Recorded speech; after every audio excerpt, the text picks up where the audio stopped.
Praise the Lord hallelujah. मैं brother John Paul खुदावंद से आपकी सलामती मांगता हूँ मेरे प्रियो। दुआ करता हूँ कि आज के दिन आपके लिए बहुत बहुत मुबारक हो यीशु मसीह के नाम में, आमीन। हाँ मेरे प्रियो, दूसरा राजा 5 अध्याय में आराम राजा के पास एक सेनापति था जिसका नाम नामान था और वह कोढ़ी था। मेरे प्रियो, राजा की नज़र में वो बहुत ही आदर योग्य पुरुष था, सूरवीर था और यहोवा ने उसके द्वारा अरामियों को विजय किया था। मेरे प्रियो, परंतु नामान कोढ़ी था। नामान के घर में एक छोटी लड़की थी जो उसकी पत्नी की सेवा किया करती थी। वह इजरायली थी, बंधुआई में से वो आई थी। उस छोटी लड़की ने नामान की पत्नी से कहा, मेरा स्वामी नामान सोमरोन के भविष्यवक्ता के पास होता तो कितना अच्छा होता, क्योंकि वह उसके कोढ़ को चंगा करता।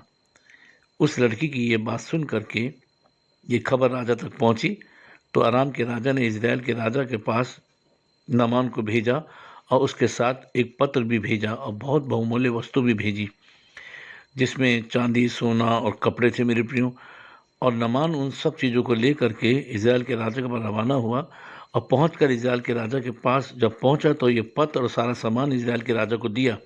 राजा ने वो पत्र पढ़ा जिसमें लिखा था कि जिसे मैं भेज रहा हूँ तो उसके कोढ़ को दूर कर। ये पढ़कर इजराइल का राजा कहने लगा, मैं कौन होता हूँ कि किसी कोढ़ को दूर करूँ? क्या मैं मारने वाला या जिलाने वाला परमेश्वर हूँ? जरूर आराम का राजा मुझे झगड़े करने की कारण ढूंढ रहा है। ये सब सुनकर परमेश्वर के भक्त एलीसा ने राजा से कहा, उस नामान को मेरे पास भेज, तब वो जान लेगा कि मैं इज़राइल में भविष्यद्वक्ता हूँ। तब नामान घोड़ों और रथों के साथ एलीसा के द्वार पे खड़ा हुआ।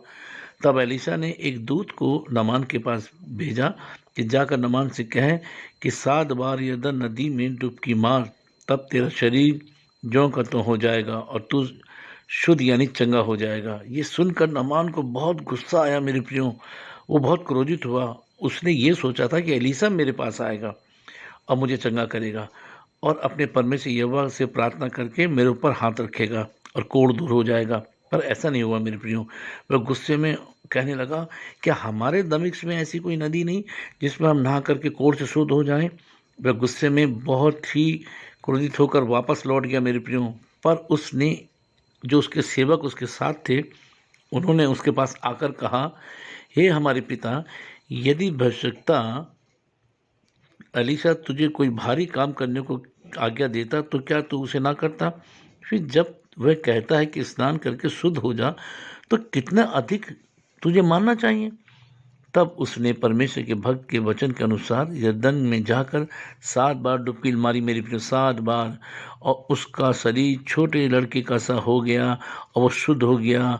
यीशु मसीह के नाम में, आमीन। हाँ मेरे प्रियो, जिस खुदावन ने नमान कोड़ी को यरदन में शिफा दी 7 डुबकी के द्वारा, मेरे प्रियो, आज वही परमेश्वर आपको शिफा देता है यीशु मसीह के सामर्थ्य नाम में, आमीन। हाँ मेरे प्रियो, आज आपकी कोई भी कैसी भी बीमारी क्यों ना हो, वो जाती रहेगी यीशु मसीह के सामर्थ्य नाम में, आमीन। आप भी विश्वास करें और विश्वास की डुबकी मारे मेरे प्रियो और चंगे हो जाए यीशु मसीह के नाम में, आमीन। Praise the Lord, take care, अपना ध्यान रखें मेरे प्रियो।